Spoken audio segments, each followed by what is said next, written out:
Hello.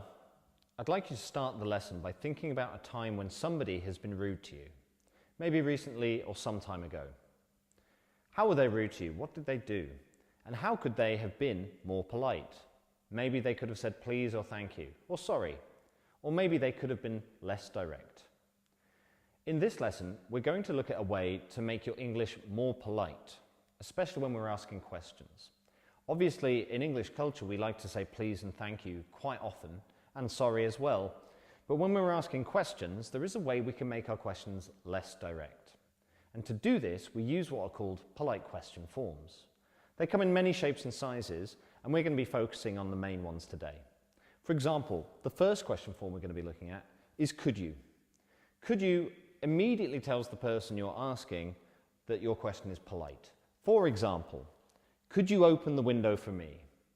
So we're not just saying open the window, as in a direct statement, we're being polite about it, asking someone to do it nicely. Could he bring his computer with him? So again, this time it's a nice polite question form. We want a long answer, and by using could he bring, we make the whole situation a lot more polite. Could you tell me where the bank is? Now, as you can see, the word order has changed here, which makes things a little bit different. A direct way of asking this question would be, where is the bank? But what we're doing instead with this object question is adding the could you tell me bit to make it polite, and then the verb goes to the end. So anytime you're using an object question with the could you structure, the verb will go to the end. Think about the question, what time is it? Well, politely we would ask, could you tell me what time it is? Could you tell me if there is any more wine? We use if with yes/no questions with ask in reported speech, and this is the same here. So really, again, being direct, we would ask somebody, is there any more wine? With a yes or no answer. But in certain situations, when asking for wine, we want to be more polite, and this is no different. So as you can see here, could you tell me with if, because it's a yes/no question, there is any more wine? And you can see here as well, the sentence clause, the word order has changed a little bit as well. So far, we've looked at the could you polite question form. Now we're going to take a look at the do you know question forms. So again, the function of these question forms is to ask polite questions, to create a good impression. Maybe people will help you more if you're polite to them. For example, do you know where the zoo is? So similarly, we've got another object question if we were being direct, as in, where is the zoo? But instead, we're using the function of being polite, and it changes the structure of the sentence a little bit. Do you know where the zoo is?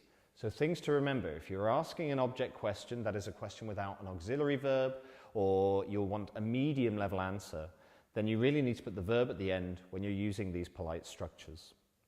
Do you know what time the shops close? So again, the word order is different. If you think about the direct way of asking this question, which would be, what time do the shops close, or what time does the shop close? And as you can see here, do you know what time the shops close? We've lost the auxiliary. There are no auxiliary verbs in polite questions. Do you know if he is here? So again, like could you before, we're asking a yes/no question if we were being direct, but we're not going to be direct. We want to be polite.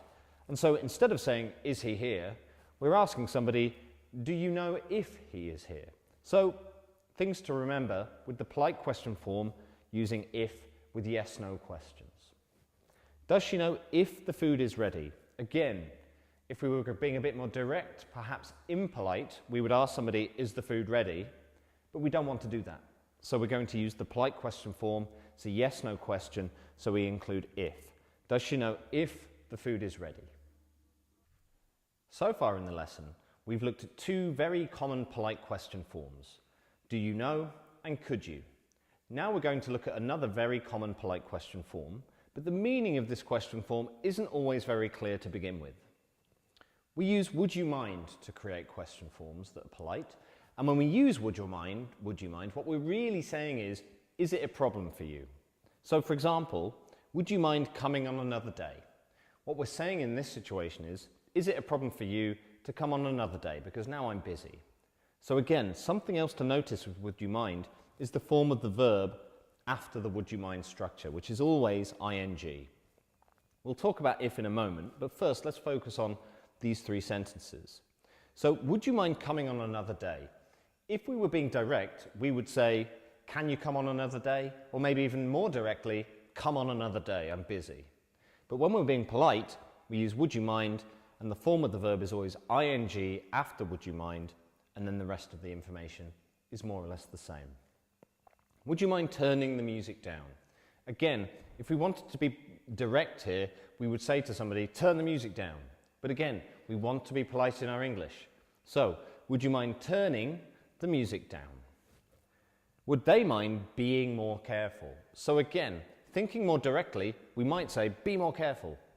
But again, we don't really want to do that. We like to be polite. So, would they mind being, even though it's a be, we still add the ing form, more careful. Now, would you mind if we watch something else? So, similar to reported speech, similar to previous polite question forms that we've seen, we use if when we're looking for a yes, no, or a one-word answer. So in this case, would you mind if we watch something else? So if we were being direct, can we watch something else? Yes or no? But again, we're being polite, so would you mind if we watch something else? So, in the lesson, we've looked at three polite question forms. We've looked at do you know, could you, and would you mind? And we've looked at the way that the word order can be different in these questions when we use them. And we've also looked at sort of smaller details when we need to use if for yes, no answer questions, and also sometimes verb forms change as well. To check that you've understood this information, you can now take the exercises which follow this lesson. Good luck.